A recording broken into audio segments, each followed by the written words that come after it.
হুসাইন জয়নাবকে ডাকতে বলে, জয়নাব, জয়নাব রে, আরে নবীর আহলে বায়াতদের কি আজকে পিপাসায় কাতুর 2 নাম্বার তাদের হত্যা করা হলো। হুসাইন ও মুসলমান শুনে নাও। জয়নাব রে, আমি যাব যুদ্ধের ময়দানে, জীবনের পরোয়া করি না। আজকে যারা হুসাইনি যুব সংগঠন আছেন প্রতিটা সৈনিকেরা ভালো তেলের কান্ডা লাগায় শুনবেন। যারা এই মাহফিল কমিটির সঙ্গে জড়িত তাদের জন্য আমি স্মরণ করানোর জন্য হুসাইনি কিছু কথা বলে যাই, শুনে নেন। আর হুসাইন, হাসান হুসাইন হলো জান্নাতি 2টি ফুটন্ত গোলাপ। সুবহানাল্লাহ বলেন না? এই সংগঠনকে আমি ধন্যবাদ জানাই। বলতেছিলাম হাসান হুসাইন হলো যুবকদের জান্নাতের সর্দার। আজকে যুব সমাজ নামটা দেখে আমি বলছি আপনাদের নামের উপর আলোচনা করলে আমার রাত শেষ হয়ে যাবে। হাকিকত জানতে হবে, বুঝতে হবে মুসলমান। সুতরাং আল হাসান হুসাইন হলো জান্নাতি 2টি গোলাপ, জান্নাতি 2টি ফুটন্ত গোলাপ ফুল। আল হাসান হুসাইন হলো যুবকদের সর্দার। আজকে যুব কমিটি যারা বসেছেন, হুসাইন ডাকতে বলে, জয়নাব, আমি রাসূলুল্লাহর সৈনিক, রাসূলুল্লাহর কালেমা পড়েছি, আমি কালেমায়ে শাহাদাত পড়েছি। আমার সাথে পড়েন, আশহাদু আল্লা ইলাহা ইল্লাল্লাহু ওয়াহদাহু লা শারীকা লাহু ওয়া আশহাদু আন্না মুহাম্মাদান আবদুহু ওয়া রাসূলুহু। ও জয়নাব, তোমার কাছে কিছু কথা বলে যায় রে জয়নাব। আমার জয়নাল অসুস্থতারে দেখে রাখবা, কারণ আমি যুদ্ধের ময়দানে যাই, জয়নাল বড় অসুস্থ। ওরে রেখে গেলাম রাসূলুল্লাহর সৈনিক হিসেবে। শরীয়তে একজন দরকার আছে, আমি জানি মারা যাব, শরীয়তে আমি দুনিয়া থেকে বিদায় হয়ে যাব। যাবার আগে তোমারে বলে যায়, আমার জয়নালকে দেখে রাখবা, সে অসুস্থ। ভিতর থেকে জয়নাল আওয়াজ শুনতে পায়া বলে, বাবা যান, আমি যাব, আমাকে নিয়ে যেতে হবে রাসূলুল্লাহর সৈনিক বানায়া, কারণ যুদ্ধের ময়দানে, জিহাদের ময়দানে যাব, আমাকে আপনি বাধা দিবেন না। আমি যাব যুদ্ধের ময়দানে, আমি সত্য কালেমার জন্য জীবনকে বাজি রাখবো, রাসূলুল্লাহ সত্যের দাওয়াত আমি পৌঁছাতে যাব। হুসাইন ডাকতে বলে, জয়নাল, তুমি ছোট্ট মানুষ, তোমাকে আমি রেখে গেলাম, তুমি থাকো রে জয়নাল। জয়নাল বলে, বাবাজি আমার নিয়ে যান, আমি যাব, কারণ আমি রাসূলুল্লাহকে এত ভালোবাসি, ইসলামকে আমি এত ভালোবাসি। আমি মুসলমানদের বিজয়ের জন্যে, আমি ইসলামটাকে বিজয়ের জন্যে আমি আমার জীবনকে বাজি রেখে যুদ্ধের ময়দানে যাব। জোরে জোরে বলেন মারহাবা। ডাকতে বলে, জয়নাব, জয়নাব, আমার সকিনারে আমি রেখে গেলাম, আমারে মারিয়া ওরা ক্ষত বিক্ষত করে ফেলবে, ওই যুদ্ধের ময়দানে আমাকে মেরে টুকরা টুকরা করে ফেলবে, আমার দেহটারে ক্ষত বিক্ষত করে ফেলবে। আপনি যদি জানেন, আমি যদি জানতাম আজকের মাহফিলে আসলে আমাকে মেরে ফেলবে, কোনোদিন আসতাম না। কিন্তু হুসাইন জানে যুদ্ধের ময়দানে গেলে আমারে ফিরে আসতে দেবে না, আমাকে চিরতরে বিদায় করে দিবে। কিন্তু আমার জীবনের চাইতে রাসূলুল্লাহর কালেমার দাওয়াতের মূল্য আমার কাছে অনেক বেশি। ইসলামের দাওয়াত, ইসলামটাকে রক্ষা করা আমার জন্য জরুরাত। কারণ পৃথিবীতে আমি হুসাইন যদি হাত গুছিয়ে বসে থাকি, সত্য কালেমার দাওয়াত দেবে কে? আমি তো, আমার তো আজকে মরলেও মরতে হবে, আগামী দিনে মরলেও মরতে হবে। আমার জীবনকে বাজি রেখে আমি যাব যুদ্ধের ময়দানে। আর ডাকতে বলে, জয়নাব শুনে রাখো, আমার সকিনারে আমার লাশের পাশে আসতে দিবা না, কারণ আমাকে মেরে ওরা ক্ষত বিক্ষত করে ফেলবে। আমার লাশ দেখে সকিনা সহ্য করতে পারবে না রে, আমার লাশটা দেখে ওরা সহ্য করতে পারবে না। আমার সকিনা যেন আমার লাশটা দেখতে না যায়। হুসাইনি সৈনিকেরা যেমনি নাম লেখাইছেন, আজকে হুসাইনি যুব সংগঠন নাম লেখাইছেন। আমার বাবারা শোনো, আপনজনদের মায়া ত্যাগ করে মাহফিল খানা করতেছো, আপনজনদের মায়া ত্যাগ করে মদিনাওয়ালার প্রেম লাগায়া দিস অন্তরে, আল্লাহর মহব্বত লাগায়া দিস অন্তরে। এ মুসলমান শোনো গো, রব্বে কারিম যেন আজকের মাহফিল কবুল করে নাই রে। আজকের মাহফিলের খাতিরে আল্লাহ যেন আমাদের সকলের জীবনের গুনাহগুলো মাফ করে দেয়। জোরে জোরে চিল্লায় বলা যাবেন আল্লাহু আকবার। হুসাইন ডাকতে বলে যাইনাব,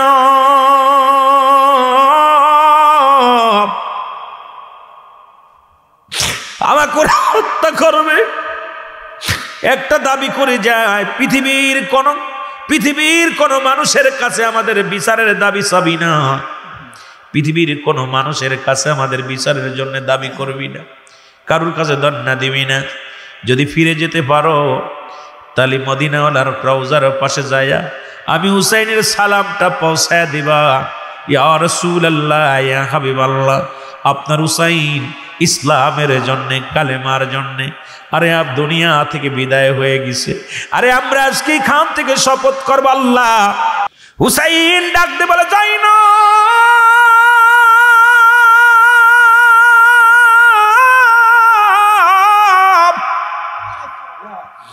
জয়নব রে,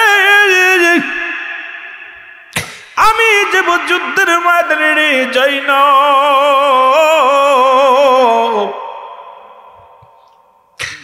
তোমার কাছে অনুরোধ করি, আমার মেরে ফেলবে, ক্ষত বিক্ষত করে ফেলবে, আমার লাশখানা ক্ষত বিক্ষত করে ফেলবে, আমাদের বিরুদ্ধে কোথাও অভিযোগ দিবি না, কোথাও নালিশ দিবি না। যদি বেঁচে থাকো মদিনার রওজায় যে বলবি ইয়া মুহাম্মাদান নানাজি,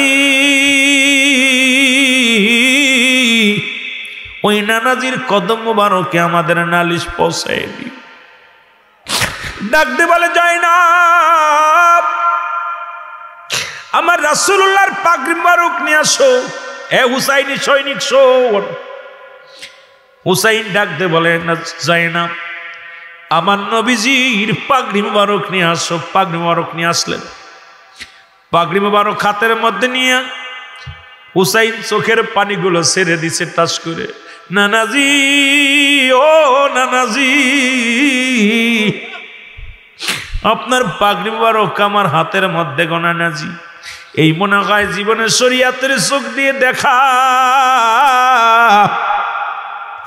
না না রে, আপনার পাগড়ি মুবারক আমার মাথার মধ্যে লাগাইলা, যতক্ষণ পর্যন্ত আমার দেহের মধ্যে প্রাণ পাখি থাকবে আমি যেন বাতিলের কাছে মাথা নত না করি। এ আজকে হুসাইনি সৈনিক, যুবক সৈনিকরা শুনে রাখ, হাজার বাতিলের আসুক, এই করা সুন্নি যদি একদিকে দাঁড়াও, আমার মন বলে অষ্টগ্রামের জমিন ইনশাল্লাহ সুন্নিয়াত কায়েম হবে। জোরে জোরে বলেন ঠিক কিনা? সুন্নিয়াতের কোনো অস্ত্র লাগে না, বোমা লাগে না, সুন্নিয়াতরা কাউকে হত্যা করে না, সুন্নি কোন জনতা জ্বালাও পোড়াও বিশ্বাস করে না, সুন্নি কোন জনতা কারো আঘাত করে না, কারো গাড়ি বোমা মারে না, সুন্নি জনতা চোখের পানি ফেলতে পারে, সুন্নি জনতা রব্বে কারিমের কাছে কাঁদতে পারে। আমরা ক্ষমতা কেন্দ্রিক দল নয়, আমরা কোন রাজনৈতিক দল নয়, এর সুন্নি জনতা একমাত্র দয়াল নবীর প্রেমের দল।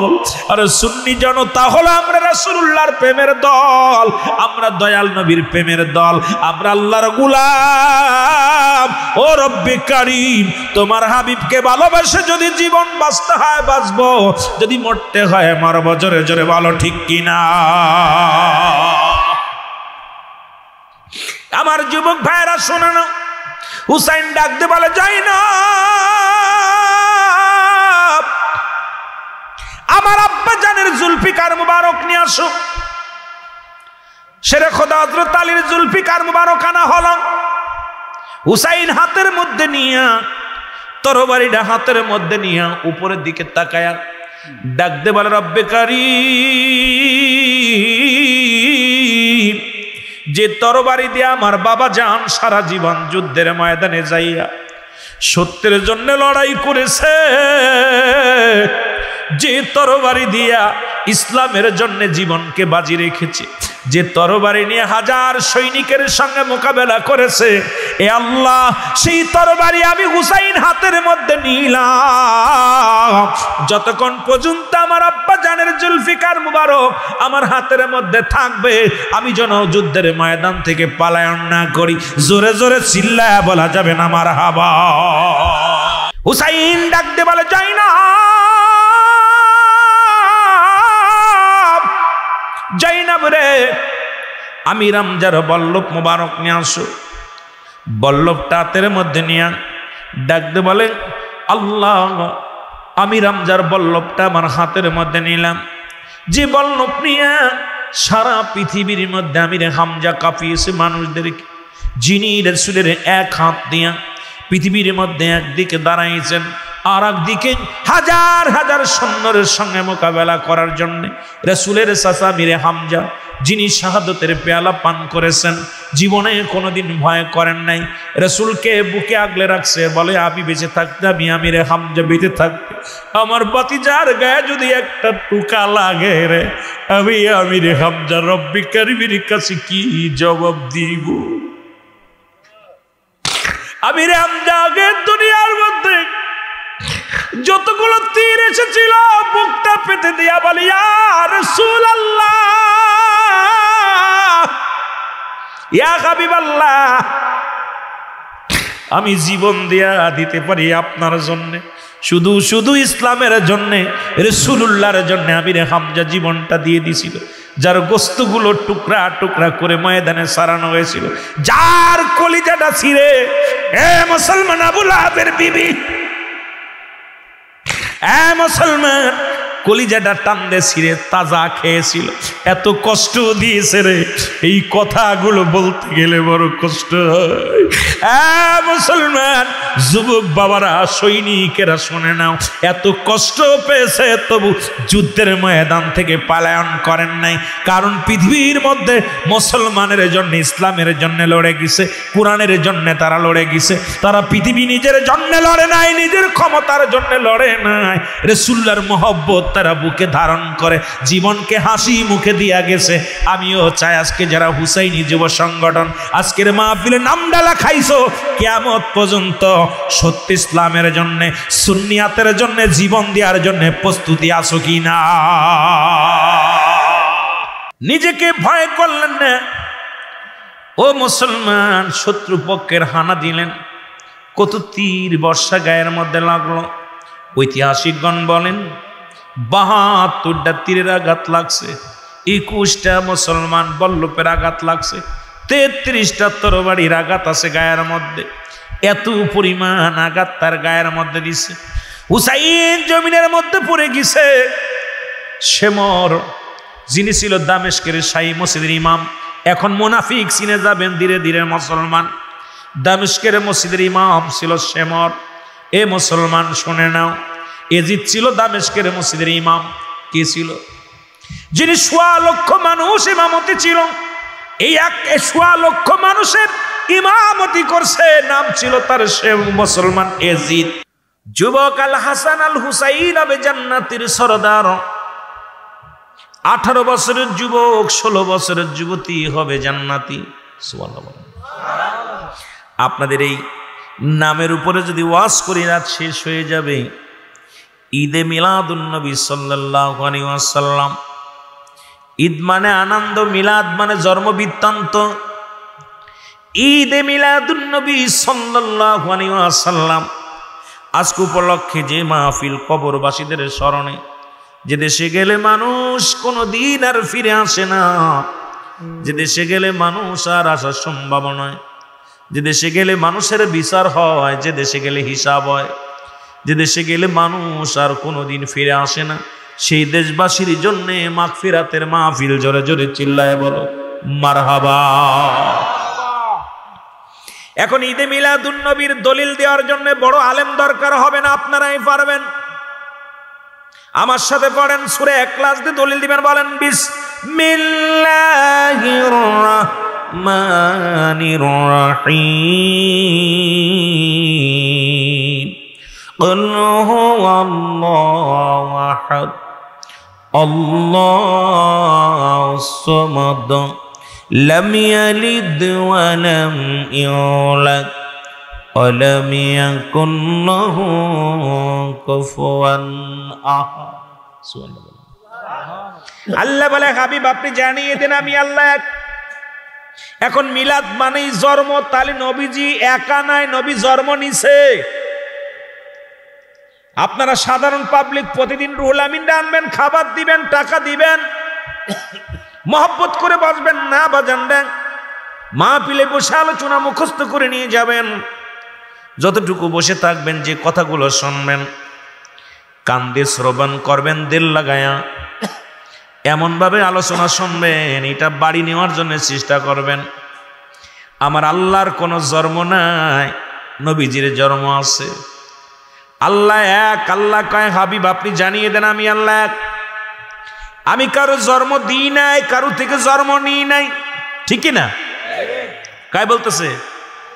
আল্লাহ বলে বান্দা শোনো, আমি কাউরে জন্ম দিই নাই, কারো থেকে জন্ম নিই নাই। আসমান জমিনের মধ্যে আমার সমতুল্য সমকক্ষ আর কেউ নাই। শুধু তাই নয়, সারা পৃথিবী আমার মুকাফেক্কি, আমি কারোর মুকাফেক্কি নই। সুতরাং আমার নবীর আব্বার নাম আব্দুল্লাহ, আমার নাম আমেনা। নবীর বংশ কুরাইশ, নবীর দাদার নাম আব্দুল মুত্তালিব, দাদির নাম ফাতিমা, নবীর নানার নাম হাফসুরি, নানির নাম বাররা। মুসলমান শুনে নাও, শুনে নাও, এখন নবীজির জন্ম আছে। যে মৌলবী কয় মিলাদুন নবী মানি না, এই মৌলবীরও জন্ম আছে। কারণ বিড়াল তো আপনার বাড়ির বিড়ালটারও জন্ম আছে, আপনার বাড়ির গরুটারও জন্ম আছে। সুতরাং রাসূলুল্লাহর মিলাদকে যে ব্যক্তি অস্বীকার করে, এর মতো নাফরমান আর দুনিয়ার মধ্যে কেউ নাই। জোরে বলেন ঠিক কিনা? এ মুসলমান গভীর মনোযোগ। মুসলিম মিল্লাতের ঈদ হলো 5টা। কয়টা? আরো জোরে বলেন কয়টা? মুসলিম মিল্লাতের ঈদ হলো 5টা। 1 নাম্বার ঈদের নাম হলো ঈদে মিলাদুন নবী সাল্লাল্লাহু আলাইহি ওয়াসাল্লাম। 2 নাম্বার ঈদের নাম হলো ঈদুল ফিতর। 3 নাম্বার ঈদের নাম হলো ঈদুল আযহা। 4 নাম্বার ঈদের নাম হলো ইয়ামুল জুম্মা। 5 নাম্বার ঈদের নাম হলো আরাফাতের ময়দান। এই মুসলিম মিল্লাদের 5টা ঈদ একটা ভুল করা যাবে না। তা আমাদের আজকে সবচেয়ে চট্টগ্রামবাসীর জন্য আমি অত্যন্ত খুশি হয়েছি যে আমার মুসলিম মিল্লাদের সবচাইতে বড় ঈদ, সবচাইতে বড় ঈদ, সবচেয়ে আনন্দের ঈদ, যার নামটা আজকে পোস্টারের ভিতর লাগানো আছে ঈদে মিলাদুন নবী সাল্লাল্লাহু আলাইহি ওয়াসাল্লাম উপলক্ষে সবচাইতে খুশি কেউ না হলেও আমি হয়েছি, রব্বে কারীম হয়েছে, ফেরেশতারা হয়েছে। কারণ আল্লাহ পাককে দেখায় দিতেছে, ও আমার রব্বে কারীম, তোমার নবীকে পাঠানোর পর তোমার নবীর আগমনে সবচেয়ে ঈদ পালন করেছো, তুমি নিজে খুশি হয়েছো। আজ চট্টগ্রামবাসী আমরাও খুশি হয়েছি। জোরে জোরে চিল্লায় বলেন ঠিক কিনা? এখন যারা বলে ওরা 2টা ঈদ মানে, একটা ঈদ হলো ঈদুল ফিতর, ওখানে পাওয়া যায় যাকাত ফিতরা। কি পাওয়া যায়? কথা কয় না। যে মৌলবীরা বাতিল মৌলবীরা, ভিক্ষা করা মৌলবী, আমি কারোর দুর্নাম করি না, ওই মাসে আমি একসময় লেখাপড়া করছি, কথা বুঝিনি, বাস্তা গাড়ি করে ভিক্ষা করে বেড়ায়। আর ওই খালি যে বাড়ি যাকাত ফিতরা আছে, খালি বুড়ি বড় লোক বাড়ি দেখলে হুজুর মাদ্রাসায় মাদ্রাসায়, কথা বুঝিনি। মুসলমান 1 নাম্বার হলো তাদের কাছে 1 নাম্বার ঈদ ঈদুল ফিতর, কারণ যাকাত ফিতরা পাওয়া যায়। আর একটা ঈদ মানত ঈদুল আযহা, যেটা পাওয়া যায় চামড়া, গরু ছাগলের চামড়া। এখন দেখবেন বাংলাদেশে এই চামড়া ব্যবসায়ী বন্ধ হয়ে গেছে। এখন আর বড় বড় পোস্টার লাগানো থাকে না, আমার অমুক লিল্লা বোর্ডিংয়ে আপনার মূল্যবান গরুর চামড়া দান করবেন, খাসির চামড়া দান করবেন। এখন দেখে গরুর চামড়া কেনে না, ছাগলের চামড়া কেনে না, চামড়া ব্যবসায়ীদের আর দেখা যায় না। জোরে বলেন ঠিক কিনা? ব্যবসায়ীদের অবস্থা খুব খারাপ, যারা 2টা ঈদ মানত লাভের জন্য। আর ঈদে মিলাদুন নবী আমরা সুন্নিরা মানি। ঈদে মিলাদুন নবী যখন রাসূলের আগমন, ও মুসলমান শোনো, বাংলা 570 খ্রিস্টাব্দ 12ই রবিউল আল মাসের ওই 11 তারিখ যিনি হুজুরের বাড়ি মাহফিল হয়, 11ই রবিউল আউয়াল দিন, যে রাত্রে সবে সাদেকের সময়, না ছিল দিন না ছিল রাত। রাত বলে আল্লাহ তোমার হাবিবরা আমার ভিতরে দাও, আমার ভিতরে দাও, আমি বড় তোমার হাবিবের অপেক্ষা আছি। দিন বলে আল্লাহ আমার ভিতরে দাও, আমি অপেক্ষা আছি। আল্লাহ কয় না, দিনের ভিতরে দিলে দিন বলবে আমার মর্যাদা বেশি, রাতের মধ্যে দিলে রাত বলবে আমার মর্যাদা বেশি। আমি এমন একটা সময় আমার হাবিবে পাঠাবো, না থাকবে দিন না থাকবে রাত, দুটাই উভয় মর্যাদার দিক থেকে থাকবে, রাতও হবে না দিনও হবে না। শবে সাদেকের সময় জোরে জোরে চিল্লায় বলা যাবে না মারহাবা। এমন একটা সময় পাঠাইছে, না ছিল রাত না ছিল দিন। কোথায় যাবে বান্দা? শোনো, সেই রাসূলের আগমনটা মুসলমান শোনে নাও। এটা যখন আমরা উদযাপন করি, এ মুসলমান, নবীর আগমনে ফেরেশতা খুশি, আসমান খুশি, আল্লাহ নিজেই খুশি, জমিন খুশি, সব কিছু খুশি হতে পারলো। একদল মুনাফিকরা খুশি হতে পারে নাই। এদের জন্য আল্লাহ কমিনান নাস, মানুষের মধ্যে মায়াকুলু, তারা বলবে আমান্না, তারা আমান্না ঈমান আনছে বিল্লাহি, আল্লাহর প্রতি, অবিল ইয়াউমিল আখির, আখিরাতের প্রতি বিশ্বাস স্থাপন করছে। ওমা হুম বিমুমিনিন। এ আমার ভাইরা, আমার বন্ধুরা, আমার তাহলে ঈদে মিলাদুন নবী উদযাপন করতে পেরে আমরা খুশি না বেজার? আরো জোরে বলেন, খুশি না বেজার? রাসূলের আগমনে আসমান খুশি, জমিন খুশি। কেমনি খুশি হয়েছিল একটু প্রমাণ করায় দিয়ে যে আপনাদেরকে। রাসূলের দাদা আব্দুল মুত্তালিব, উনি যাইতেছিলেন কাবার সামনে দিয়ে, হঠাৎ করে দেখে রে কাবা শরীফের মধ্যে যতগুলো মূর্তি আছে সব মাথা নত করে দাঁড়ায় আছে। আব্দুল মুত্তালিব জিগায়, মূর্তি, তোদেরকে তো এত মানুষ তোদের প্রতিদিন দুধ খায়, কলা খাওয়ায়, পূজা করে, একদিনও তো দেখলাম না তোদের মাথা নত হতে, আজকে কেন মাথা নত? মূর্তির জবান খুলে গেছে।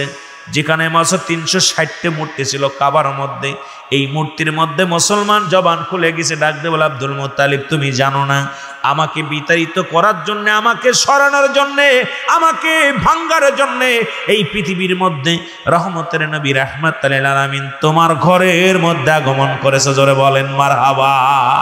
এখন আমার দেশের মৌলবীরা সেই মূর্তি পাহারা দেয়রা কোন দলের লোক? আমার নাম বলা লাগবে না, আপনারা চিনে নিবেন। মুসলমান যেহেতু মিডিয়ার জামানা, এই যুগে মিডিয়া এখন এমন একটা চোর ধরানোর জন্য সমস্ত মিডিয়াকে ধন্যবাদ জানাই। মিডিয়া এমন ভাবে আজকে যদি আমাদের অনেক চোর সুট্টা বাটপাত ধরার জন্যে, ঘরে বসে কোন চোর ধরা পড়ছে, কোথায় ডাকাত ধরা পড়ছে, কোথায় সন্ত্রাস, কোথায় গাঁজাখোর, কোথায় মদখোর, ঘরের মধ্যে বয়া শুধু এমবি বলে টান দিলি ধরা যায়। জোরে বলেন ঠিক কিনা? খোঁজা সহজ হয়ে গেছে, আর খোঁজ খবর নেওয়া যায় একদম সহজ উপায় হয়ে গেছে রে মুসলমান। শুনে নাও, আমার ভাইয়েরা, আমার আব্দুল মুত্তালিব তাকায় দেখে শুধু মূর্তি নয়, কাবা শরীফ মাথা নত হয়ে গেছে। কাবারে আব্দুল মুত্তালিব জিগায়, কাবা, আজ থেকে তোরে 26 দিন আগে ভাঙার জন্য আমরা বাদশা এসেছিল, দলিল নেন। আল্লাহ বলে, আলাম তারা, আপনি কি দেখেন না সূরা ফিল? যদি কোনো মৌলবী সাহেব তাফসীর করেন ভালো করে লিখে নেন। আল্লাহ কয়, আলাম তারা, আপনি কি দেখেন নাই? রাসূল আসার 26 দিন আগে, কোন জায়গা বলছে 24 দিন আগে। এতদিন আগে নবীজি আসে নাই, তখন শরিয়াতে আসে নাই, শরিয়াতে আসে নাই। আল্লাহ বলে, হাবিব আপনি কি দেখেন নাই ওই আবরা বাদশাকে কেমনে সাইজ করেছিলাম, হস্তি বাহিনীকে কেমনে সাইজ করেছিলাম?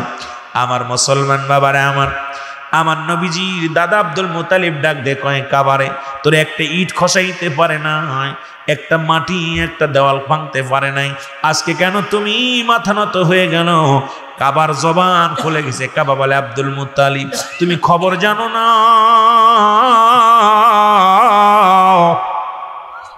ওরে যার কারণে আমি কাবার এত দাম, যার কারণে আমি কাবার এত মর্যাদা, আমি কাবা রাহমাতুল লিল আলামিন দুনিয়ার মধ্যে আগমন করেছে। জোরে বলা যাবে না মারহাবা। আমি বসে আছি আপনার আশায়, দিন যে গেল আমার ফোরাই, বসে আছি আপনার আশায়, দিন যে গেল আমার ফোরাই কোন দিন হবে দিদার আপনার কোন দিন পাব দিদার আপনার এই না গৌলাও মেরে নবীজি এই না আশিক আল্লাহ আল্লাহ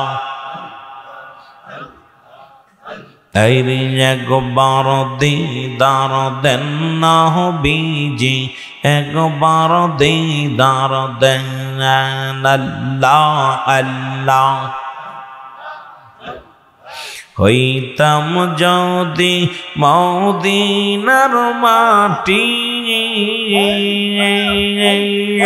বুকে ধরে ধন্য হইতাম আমি আর হইতাম যদি রওজা রমাটি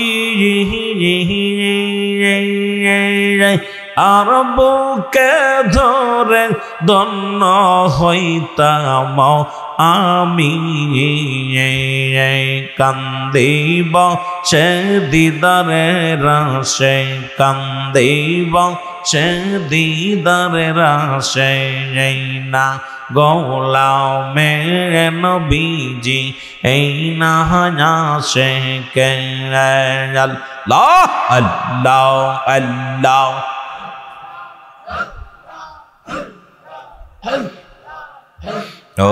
একবার দিদার দেন নবীজি একবার দিদার দেন আল্লাহ আল্লাহ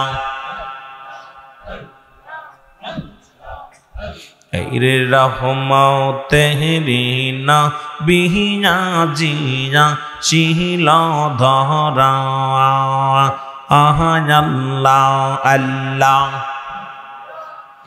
অগ কলকা এনাত হইল ধন্য বীজির সোয়াই কলকা এনাত হইল ধন্য বীজির সোয়াই রহম তেহরি নাও বিগবাজি আসিলেন ধরা আল্লাহ আল্লাহ আল্লাহ জোরে জোরে এই রে রহমতে রে নহবি বজি আসিলেন ধরা আল্লাহ আল্লাহ অগুতামাম জাহানই লগ ধন্য বীজির সোয়াই তামাম জাহানই লগ ধন্য নবীজির সোয়াই রহম তেহরি নবী গবজি আসিলেন ধরা আল্লাহ আল্লাহ আসমান জমিন খুশি হইল কলকায়নাত ধন্য হল আর আসমান জমিন খুশি হইল কলকায়নাত ধন্য হল মক্কারি মরুভূমি তেহরা সলগ ও দাওয়াই মক্কারি মরুভূমি তেহরা সল ও দাওয়াই রহম তেহরি নবী গয়াজি আসিলেন ধরা আয়া আল্লাহ আল্লাহ এই রে রহম তেহরি নবী গবজি আসিলেন ধরা আল্লাহ আল্লাহ মায়া মেনা ধন্য হল মক্কা ভূমি ধন্য হল আর আবু তালিব ধন্য হল আল্লাহ অগকল কায়নাত ধন্য হল নরনা বীজির পদ ধুলি পাইল মরায় নরনা বীজির পদ ধুলি পাইল আসমান হাওয়ায় রহমতেরি নবী গো বৌজি আসিলেন ধরা আল্লাহ আল্লাহ অগকল কায়নাত ধন্য হইল নবীজির সোয়ায় রহমতেরি নবী গো বৌজি আসিলেন ধরা আল্লাহ আল্লাহ আব্দুল্লাহ রিন আয়ান মনি পাপি উম্মতের কান্ডারি আর আব্দুল্লাহ নয়ন মনি আর তোমার কানে জনি আল্লাহ আল্লাহ উম্মতির কান্ডারি করে পাঠাইলেন মাওলা আর উম্মতের কান্ডারি করে পাঠালেন মাওলা রহমতেরি নবী গো বৌজি আসিলেন ধরা আল্লাহ আল্লাহ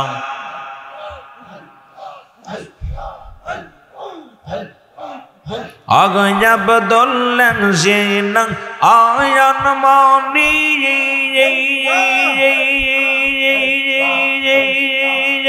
আর উম্মতের হলেন কান্ডারি আর উদয় হইয়া কাঁদছেন নবী উম্মতের মায়ায় উদয় হইয়া কাঁদছেন নবী আমার উম্মতের মায়ায় রহমতেরি নবী গো বৌজি আসিলেন ধরা আল্লাহ আল্লাহ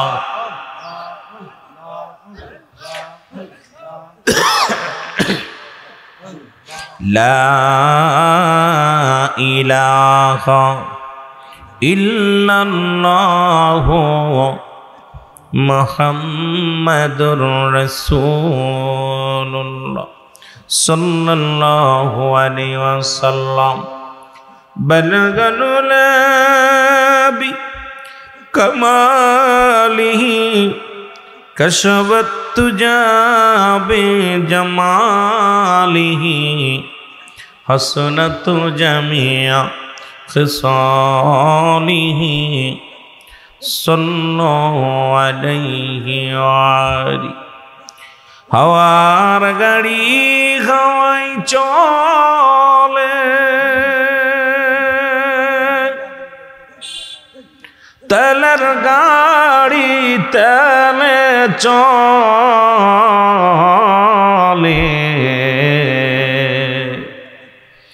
বিনা তেলে চালাই গাড়ি নবী সুলাইমান আমরা সেই মুসলমান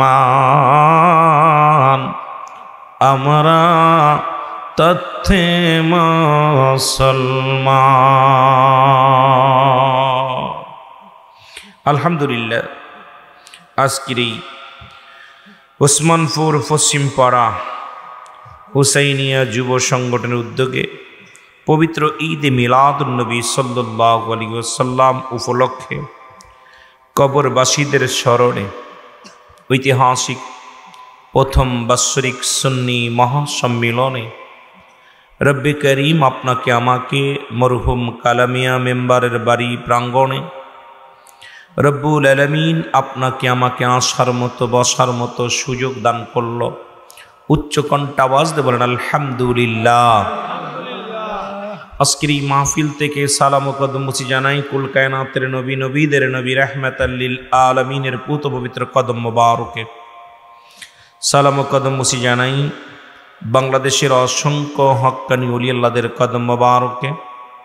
যেহেতু আজকে যিনি সভাপতিত্ব আসন গ্রহণ করেছেন পীরে তরিকাত জনাব আলহাজ হজরত মাওলানা সৈয়দ জহুরুল ইসলাম জুয়েল সাহেব, অত্যন্ত একজন আশিকে রাসূল, ঐতিহ্যবাহী আউলাদিয়া দরবার শরীফ, অষ্টগ্রাম শাহবাড়ি সাহেববাড়ি, খাস করে এমন একজন আশিকে রাসূল আজকের ময়দানে আছেন, যাদের কথা আল্লাহ তাআলা কুরআনুল কারীমের মধ্যে সূরা ইউনূসের মধ্যে 11 নম্বর পারা 62 নম্বর আয়াত ঘোষণা করেন। আল্লাহ বলেন, আলা শাবদান ইন্নানি চালা ইন্নাউল্লাহি, আল্লাহর তরফ থেকে যারা ওলি হয়, লা নাই খাউফুন শব্দের অর্থ ভয়, অলাজিদ অবস্থান করে হুমদুর পেরাহজানম, তাদের কোনো চিন্তা নাই, ভাবনা নাই। মেরকাত শরে মেরকাত 10ম খণ্ড 722 নম্বর পৃষ্ঠা, তাফসীরুল বায়ান 5ম খণ্ড 524 নম্বর পৃষ্ঠা। রাসূল আকরাম সাল্লাল্লাহু আলাইহি ওয়াসাল্লাম বয়ান করেন, আলা শাবদান ইন্নানি চালা ইন্নাউল্লাহি, আল্লাহর তরফ থেকে যারা ওলি হয়, লা ইয়ামুত, তাদের মৃত্যু নাই। এই জন্য আজকের মাহফিলের সম্মানিত সভাপতি সাহেব সহ বাংলাদেশে যত হক্কানি তরিকাপন্থী আল্লাহর ওলিগণ আছেন প্রত্যেকের জানাই সালাম। সালাম জানা আজকের মাহফিলের সম্মানিত সহসভাপতি জনাব হাফেজ হজরত মাওলানা হাবিবুর রহমান নজরি সাহেব, আজকের মাহফিলের সম্মানিত সহসভাপতি জনাব মোহাম্মদ কারি রকিবুল্লাহ হাসান সাহেব, আজকের মাহফিলের সম্মানিত যিনি বিশেষ আলোচক ছিলেন, আপনারা শুনলে খুশি হবেন। বাংলাদেশের অত্যন্ত একজন আলোচিত বক্তা, যার কলিজার টুকরা সন্তান। আপনারা যার আলোচনা শুনলেন, এই তো পর্যন্ত আলোচনা শুনলেন, তার বাবাও বাংলাদেশের একজন সুনামধন্য আলেম।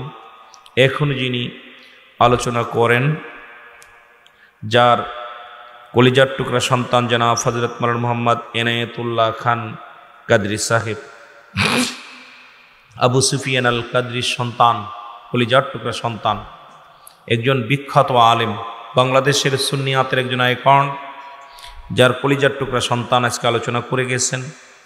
তার আগে যিনি আজকের প্রধান বক্তা ছিলেন জনাব মোহাম্মদ ডালিম হোসেন সাহেব, আশরাফি সাহেব। তারপরে আজকের মাহফিল পরিচালনা আছেন হাফেজ জয়নুল আবেদিন সাহেব, যিনি আমার আগে যিনি কোরআন আপনার গজল পরিবেশন করেন, আপনাদের সন্তান।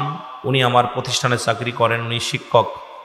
উনি দেখা যায় ছোট, আসলে আমার ছাত্র না, উনি আমার মাদ্রাসার শিক্ষক, মামেনা সিদ্দিকিয়া মডেল মাদ্রাসার শিক্ষক। এবং আমার সফর সঙ্গী যিনি ত্রিফল টাইটেল জনাব হযরত মাওলানা মুফতি মেহেদী হাসান সিদ্দিকী সাহেব সহ আজগার উলামা ইকরাম, মসজিদের ইমাম সাহেব, মুসল্লিগণ, আশেপাশে যে মুসল্লি ইকরাম আছেন, সকলকে জানাই সালাম। সামনের উপবিষ্ট আশেকান জাকির আন্দোলন মুসলমান ভাই বন্ধুগণ, পর্দারের মা বোনেরা, আসসালামু আলাইকুম ওয়া রাহমাতুল্লাহি ওয়া বারাকাতুহু। আমি আসলেই বিজ্ঞ আলেম না। আকাশের নিচেই জমিনের উপরে আমার মতো নরাধনার দ্বিতীয় কেউ নাই। ভিতরে কোনো এলেম নাই, কোনো আমল নাই। আমি খুবই অসুস্থ, 3টা দিন হাসপাতালে, আপনারা জানেন। এই হাসপাতাল থেকে, কুমিল্লা থেকে ঢাকা থেকে রিফার হয়ে আমি আপনাদের মাঝে এসেছি। এখনও আমার হাসপাতাল থেকে নাম কাটি নাই। শুধু অষ্টগ্রামের মানুষগুলো, এই মানুষগুলোর দোয়া আমার প্রয়োজন। এই মানুষগুলো যদি দোয়া না করে, পৃথিবীর মধ্যে যত দোয়াও লাগবে, দাওয়াও লাগবে, 2টা জিনিস। তা আমি যখন প্রথম অষ্টগ্রামের জমিনে আসতাম, তখন রাস্তাঘাট ছিল না। অনেক কষ্ট করে মোটরসাইকেল যুগে আসছি, কিন্তু এখন কত সুন্দর পরিবেশ। রাষ্ট্রপতি হামিদুর রহমান সাহেব আপনাদেরকে অনেক সুযোগ সুবিধা করে দিয়েছেন। আমি প্রশংসা করি যিনি আপনাদেরকে মূল্যায়ন করেছেন। অত্যন্ত সুন্দর একটা মডেলিং থানা, মডেলিং একদম সুন্দর বানিয়ে দিছে। আমি বলবো যে হাওড় অঞ্চলের রাস্তাঘাট, বিদ্যুতের ব্যবস্থা, এই অবহেলিত মানুষগুলো আজকে প্রায়টা বাড়ি বিদেশে, প্রায়টা বাড়ি শিক্ষিত। এই মানুষগুলোর জন্য সদা সর্বদাই যে মানুষগুলো আমাদের জন্য সহযোগিতা করেছে, তারা কিচ্ছু চায় না, তারা একটু দোয়ার কাঙ্গাল। জোরে বলেন ঠিক কিনা? আমি কারোর কোনো পক্ষে কথা বলতে আসি নাই, সত্য বলতে হবে। রাতের অন্ধকারে যদি আপনার মুখে চিনি দেওয়া হয়, মিষ্টি না তিতা লাগবে? কথা বলেন। মধু দিলে উস্তা দিলে তিতা লাগবো, উস্তা দিলা তিতা লাগবো। তাহলে সত্য কথাটা বলতে হবে। কে কি করলো আমার দেখার বিষয় না, তবে আমার কাছে অনেক ভালো লাগছে ধান এবং মাছ, এই দুইটা জিনিস এই আপনাদের হাওড় অঞ্চলে আসলে দেখা যায়। আমি যে ধান দেখে আসছি প্রাণটা ভরে গেছে, যদিও রাত্রে দেখতে পারি নাই, শরীরটা অসুস্থ, সারা পথ ঘুমায় শুয়ে শুয়ে আসছি, বসতে পারি না, খুবই অসুস্থ। কেনলা খুলছি, দাগ এখনো যায়নি, খুলে টান দিয়ে বাইরের থুয়ে মোটামুটি চলে আসছি। তো বিশেষ করে আপনাদেরকে আমি দোয়া করি যে যারাই আপনাদের রাস্তাঘাটের জন্য যাদের অবদান, যারা আরও করবে আগামীতে, তাদের জন্য দোয়া করি আমরা। জোরে বলেন ঠিক কিনা? আগামীতে যারা আপনাদের এই হাওড় অঞ্চলের মানুষের পাশে দাঁড়াবে, এই বলে বোঝা যায় না। এমন একটা সময় ছিল এখান থেকে ডেলিভারি রুগী যাইতে যেতে মরা মৃত্যু পথের যাত্রী, এমন একটা সময় ছিল অসুস্থ রুগী ঢাকাতে নিতে নিতে শেষ। রব্বে কারিম খুবই দয়া করছে, একটা ব্রিজ হলে ইনশাল্লাহ এ পাশে কমপ্লিট, এ পাশে ইনশাল্লাহ আপনারা যেতে পারবেন। রব্বে কারিম যেন যে মানুষগুলো উদ্যোগ নিয়েছেন তাদের হায়াতের মধ্যে বরকত দান করুন। যে মানুষগুলো এই জনকল্যাণের জন্য কাজ করতেছে, সে যে দলের হোক না কেন, আল্লাহ যেন তাদেরকে দীর্ঘ হায়াত বাড়িয়ে দেয়। জোরে বলো না আমিন। আরো জোরে বলো না আমিন। আমার মনে হয় আপনাদের ভিতরে ঝঞ্ঝাল আছে, আমিন বললে কষ্ট পান। আমাদের দেশে যিনি জমি মাফে তারে কয় আমিন, যিনি জমি মাফামাফি করে এটা কি বলে? এখন এই জন্য আপনারা হয়তো বেজাল বাতাচ্ছেন যে এখানে তো আমিন কেউ নাই, কথা বুঝেননি? আপনাদের দেশে কি বলে? আমি এই জন্য কইতে খুব মনে কষ্ট হচ্ছে। আলোচনা যা হওয়ার দরকার হয়ে গেছে। আমি এত বড় আলেম না, হুজুর এরপরে কথা বলবে, হুজুর কথা বলে দোয়া করবে, আমি শুধু দোয়ার জন্য, দোয়ার বেখারি, ঠিক কিনা? আল্লাহ কবুল করুক, সকলে বলুন আমিন। প্রথম বাৎসরিক মাহফিল, কমিটির ভাইদের ভিতর ভব্বত আছে, বসে গেছে মাহফিলে। যদি তোমার পাশে কেউ না চলে, তুমি একলা চলো রে, কি ঠিক কিনা? যারা বলেন ঠিক কিনা? কমিটির যেগুলো লোক আছে এরা বসলে ইনশাল্লাহ মাহফিল হইব সাকসেস। অনেক সুন্দর সাজিয়েছে। আমার পীর কেবলা জান বলতেন, বাবা যে মাহফিলে আগে বা পরে বৃষ্টি বর্ষণ হয়, রব্বে কারিম অতি ফস করে এই মাহফিলটা কবুল করে। সুবহানাল্লাহ বলেন না? মূসা আলাইহিস সালাম বলতেছে, আল্লাহ তুমি যদি আল্লাহ হও, তুমি যদি মূসা হও, আমি যদি আল্লাহ হই, তুমি আমার কাছে কি চাইবা? আল্লাহ বলতেছে, মূসা বেজাল বাদানে কথা বলো না, কারণ তুমি আমি স্রষ্টা, তুমি সৃষ্টি। স্রষ্টার কোনো মৃত্যু নাই, সৃষ্টির মৃত্যু আছে। সমস্ত মাখলুকাতের সৃষ্টিকর্তা হলাম আমি, ঠিক কিনা? কে কে? আরো জোরে বলেন কে? আল্লাহ। মূসাকে আল্লাহ ধরেন, আপনি মূসা, আমি আল্লাহ, ধরেন। আল্লাহ কয় ঠিক আছে ধরলাম। তা তুমি কি চাইতা? আল্লাহ কয় সর্বপ্রথম তুমি যদি আল্লাহ হইতে, আমি যদি মূসা হতাম, আমার সর্বপ্রথম চা ছিল আমার শারীরিক সুস্থতা। সুবহানাল্লাহ বলেন না? আরো জোরে বলা যাবে না? মনে হয় আমি বুঝতে পেরেছি, আজ 3-4 দিন বুঝতেছি।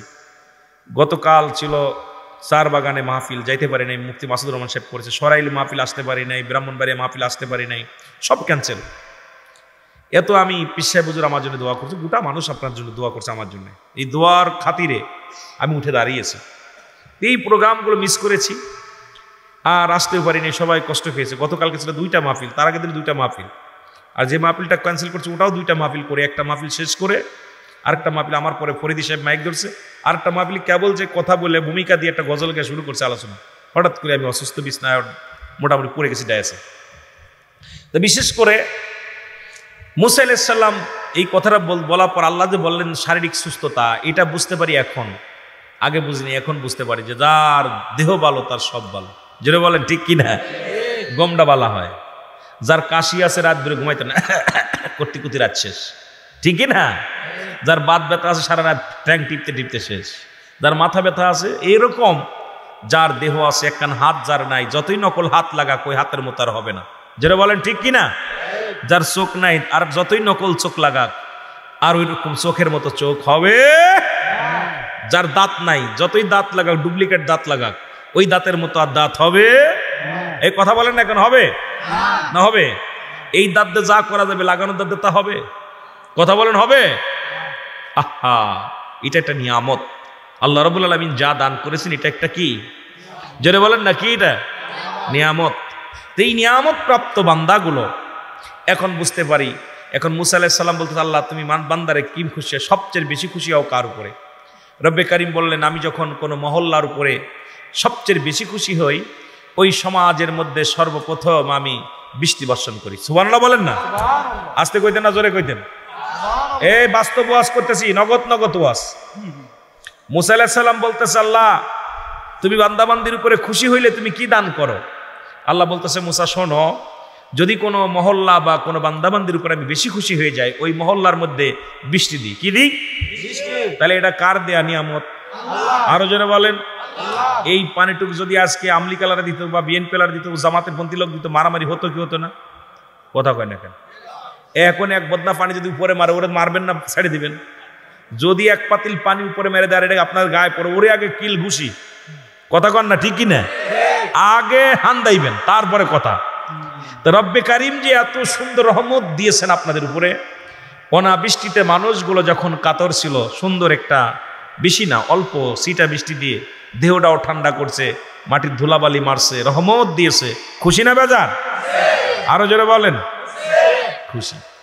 মুসা আলাইহিস সালাম বলে, আল্লাহ তার উপরে যদি তুমি খুশি হও, তারপরে কি দাও? আল্লাহকে ওই বাড়িতে আমি মেহমান পাঠাই। সুবহানাল্লাহ বলেন না? কি পাঠায়? মেহমান। আজকের মাহফিলের ওসিলায় অনেক বাড়ি মেহমান আছে। কথা কার আসে নাই?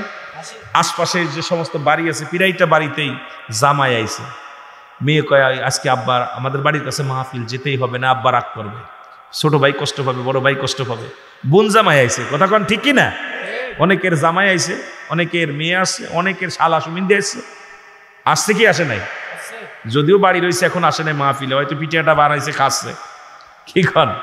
পিঠেগুলো বানাইছে, ধানের দেশ তো, সুন্দর পিঠে বানাইছে শাশুড়ি, এটা মজা মেরে খাইতেছে, হয়তো পরে আইব। কি কন? আসছে না ওসিলায়? দুই একজন আসছে না ভাই? না সবাই আসে নাই, যাই হোক আসছে তো। তাহলে রব্বে কারিম খুশি হয়েছে।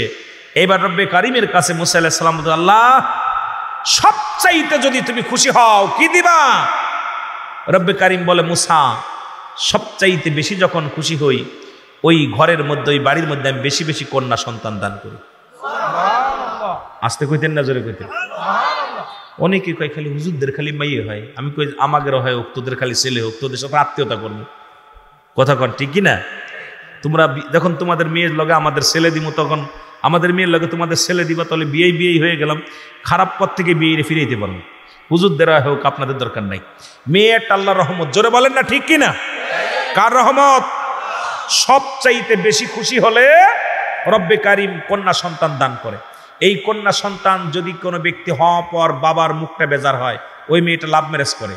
কোনো কন্যা সন্তান হওয়ার পর বাবার মুখটা মলিম থাকে, ওই কন্যা সন্তান বাবার মুখে চুনকালি মাখে, ওই কন্যা সন্তান তারে কলঙ্ক দেয়। আর যখন কোনো কন্যা সন্তান হওয়ার পর আলহামদুলিল্লাহ বলে গ্রহণ করে, ওই কন্যা সন্তান তার জন্য একটা সুনাম বয়ে আনে। জোরে বলেন না সুবহানাল্লাহ। যে সমস্ত মেয়ে দেখবেন বেশি লাভ ম্যারেজ করে চলে যায়, বাপ মারে কষ্ট দেয়, অধিকাংশ বাবা কষ্ট পেয়েছিল মেয়ে হওয়ার সময়। মেয়ে হইলে অশান্তি। কথা বুঝেননি? এই জন্য মেয়ে হলে এটা সবচেয়ে রব্বে কারিম সবচাইতে বেশি খুশি হলে রব্বে কারিম দান করে কি? আরো জোরে বলেন কি? আমার অনেক মারা আজকে ওয়াজ শুনতেছে, মা গো তোমাদেরকে রব্বে কারিম কত ভালোবাসে, সবচাইতে বেশি খুশি হলে তোমাদেরকে আমাদের ঘরে দিছে। এই জন্য আমার মা জাতি যারা আছেন তাদেরকে করজোরে দাবি করবো, মা গো এখন ইসলামের বিধান মেনে চলো। নামাজ যেমন ফরজ, পর্দাও তেমনই ফরজ। পর্দার অবস্থা খুব খারাপ, মা গো তোমরা পর্দা করো। জোরে বলেন আমিন। মহব্বতের সঙ্গে দুরূদ শরীফ পড়েন আল্লাহুম্মা।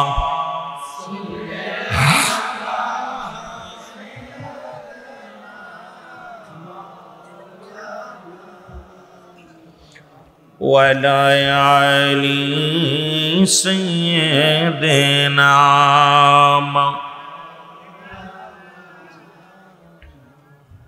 এ ভাইরা আমার, বন্ধুরা আমার, কয়েকটা বিষয় আলোচনা, যুবকদের আলোচনা শুনে নাও। ওই বুঝিরে না নাজিমর ডাকিতেছে আমায়, ওই বুঝিরে না নাজিমর ডাকিতেছে আমায়। সে মর্তরে বিনয় করি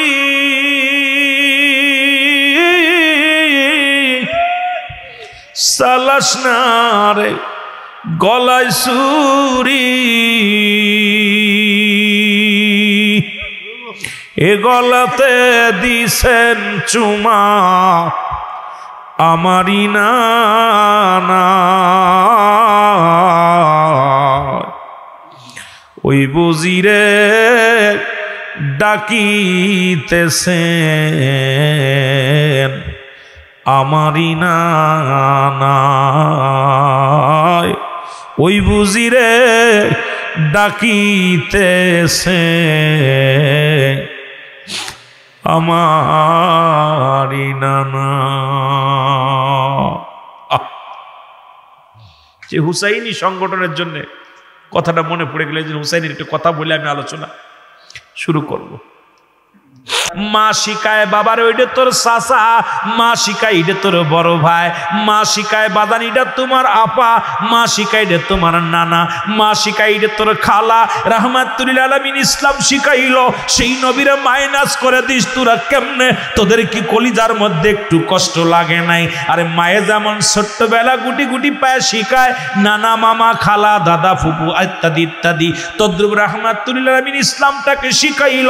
নবী কয় হায়াত খায়রুল লাকুম, আমার হায়াতের জিন্দেগিটা আমার উম্মতের জন্য কল্যাণ স্বরূপ। এই উম্মতিরা রে আমি নবী তোদের দুনিয়ার মধ্যে আল্লাহ আমারে পাঠাইলো আমার উম্মতের কল্যাণের জন্য। ও মুসলমান শোনো, ওফাতি খায়রুল লাকুম, আমি নবী ওফাত হইল ইন্তেকাল করলাম এটা আমার উম্মতের জন্য।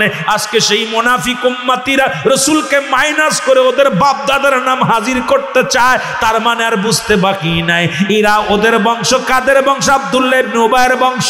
এদের আর চিনতে আমাদের বাকি নাই। জোরে জোরে চিল্লায় বলেন ঠিক কিনা?